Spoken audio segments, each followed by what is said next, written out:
Today, we're going to talk about a story that isn't really about cars, or factories, or even money.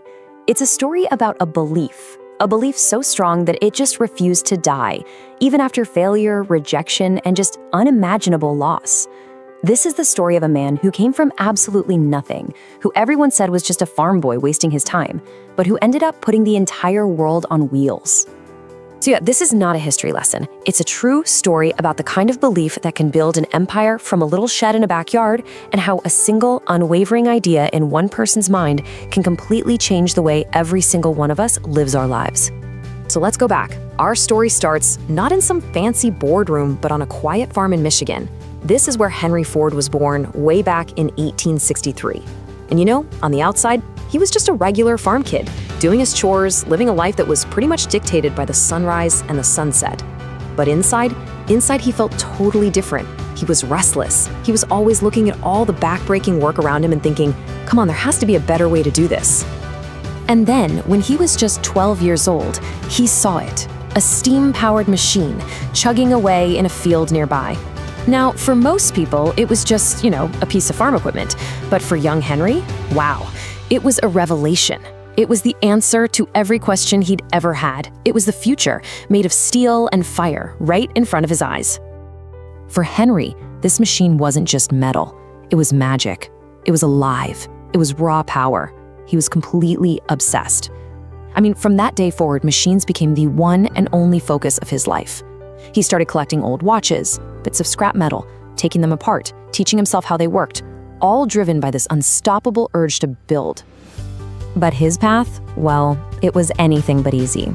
At just 13, his mother, who was really the only person who got him, who encouraged his mechanical dreams, she passed away. Suddenly, he was alone, totally misunderstood. So he poured all that grief into his work. By 15, he'd built his own working steam engine in a little shed. And a year later, he made the biggest decision of his life. He packed a small bag, left the farm, and headed for Detroit. He wasn't running away from his past. He was sprinting toward his destiny. Now, Detroit in the 1880s was the beating heart of the machine age. We're talking a city of smoke, steel, and pure grit.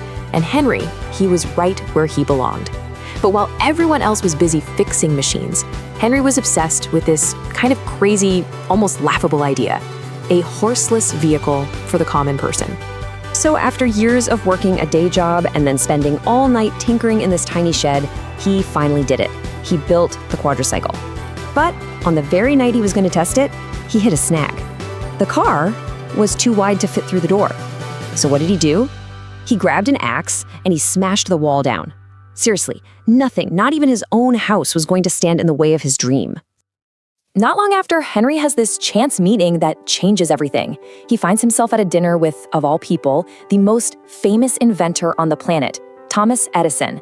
And when Henry explains his vision, this cheap, gas-powered car for the masses, Edison doesn't laugh. He slams his hand on the table with excitement and gives Ford the one thing he desperately needed: validation. Those words were pure rocket fuel. He now had the blessing of a living legend. So with this newfound confidence, he starts his first company, the Detroit Automobile Company. And it was a total disaster. Failed in just 18 months. The cars were junk, the investors were furious, and Henry was publicly humiliated. Most people would have quit right there, but not Henry Ford. Nope. He goes back to his garage and decides that to win people back, he needs to do something dramatic. He builds this absolute monster of a racing car, the 999. It was terrifyingly fast, and it shattered speed records, making him a legend overnight. That first huge failure had taught him a massive lesson. So now, with investors literally begging to work with him again, what was he going to do differently? Well, his greatest innovation wasn't even a car. It was a system. He launches the Ford Motor Company, and soon the legendary Model T. But to make it cheap enough for everyone, he had to build it faster than anybody thought was possible. See, before, workers would build one car at a time. It was slow, it was expensive. Henry flipped that whole idea on its head. Instead of the workers moving to the car moved the workers. And the result was just staggering. A process that once took 12 hours could now be done in just 90 minutes. This wasn't just about making cars faster, it was about making them accessible. As production went through the roof, the price of the Model T just plummeted from $850 all the way down to $260. His dream of a car for everybody, it was actually happening. Then, in 1914, he does something that sends shockwaves through the entire industrial world. He announces he's going to pay his workers $5 a day. Now you have to understand, this was double the average salary at the time. Other industrialists called him a traitor to his class, but Ford knew exactly what he was doing. It was a brilliant move. Well-paid workers are loyal, they're efficient, and this is the genius part, they become customers who can actually afford to buy the very thing they're building. So at this point, Henry Ford isn't just a businessman, he's an American hero, a celebrated innovator changing the world for the better. And you know, if you're finding this story of transformation as incredible as we do, you will absolutely love our explainer on the life of Abraham Lincoln. The link is right there in the description for you. But this is where our story takes a turn. Because Henry Ford had built an empire. He'd changed the world. He'd become one of the most powerful men on earth. And that kind of power, well, it began to change him. This is the darker, much more complex chapter of his life. He built the River Rouge complex, a factory so massive it would literally take in raw dirt and iron ore at one end and spit out finished cars at the other. He spent over $100 million to buy out every single one of his investors, just so he could have absolute control. But with all that power came this crushing ego. He stopped listening to anybody. He believed only he knew the right way. He wasn't running a company anymore, he was ruling a kingdom. And this famous quote, it just perfectly captures his growing stubbornness. While competitors like Chevrolet were offering customers choices, different colors, new styles, Ford refused to change the Model T. And you know why? Because black paint dried the fastest, which meant maximum production. He was so focused on his perfect system that he completely forgot about the people he was building for. He wasn't innovating anymore, he was stagnating. And this refusal to change created this deep, silent conflict with his only son, Edsel. Edsel was the president of the company, but really in name only.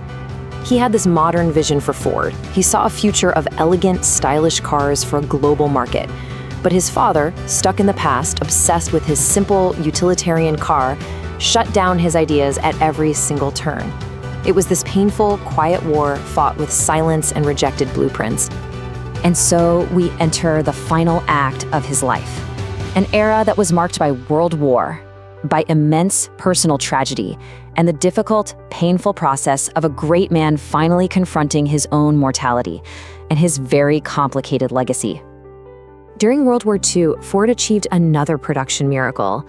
His Willow Run factory was pumping out a B-24 bomber every single hour, helping the Allies win the war.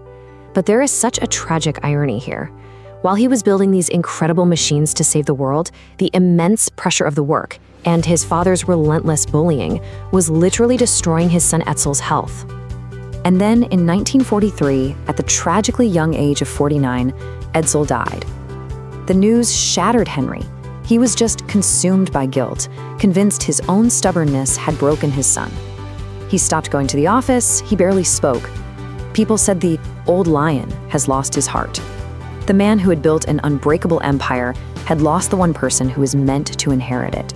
Even though he was grieving and fading, he actually returned to lead the company at 80 years old. But it was clear he just couldn't carry that weight anymore. In 1945, he finally let go, passing control to his grandson, Henry Ford II. 2 years later, during a storm that knocked out all the power, Henry Ford died peacefully by candlelight. It brought his life full circle, ending in the same quiet, powerless world in which it had all begun. So after all of that, the triumphs, the tragedies, this monumental life, what are the lessons? What do we take away from it all? His story isn't just history, it's a blueprint. It's filled with these powerful lessons about vision and failure and success and the dangers of your own ego. You know, his life teaches us that dreams might start small, in a shed, but they don't have to stay small. That failure isn't the end, it's just the price you pay for building something truly great. He showed us that you have to build for the people, not for the praise. That a brilliant system can create freedom for millions. That if you pay people well and treat them with respect, they will build your dreams for you. And maybe the most important lesson of all, the same stubbornness that can build an empire can also destroy a family. You have to know when to hold on and when it's time to let go. Henry Ford was not a perfect man. Far from it. He was complicated. He failed, he fell, he lost, but he never ever stopped building. He started with just a dream in his two hands, and he changed the way the entire world moves. And that leaves us with one last big question. What will you build with yours?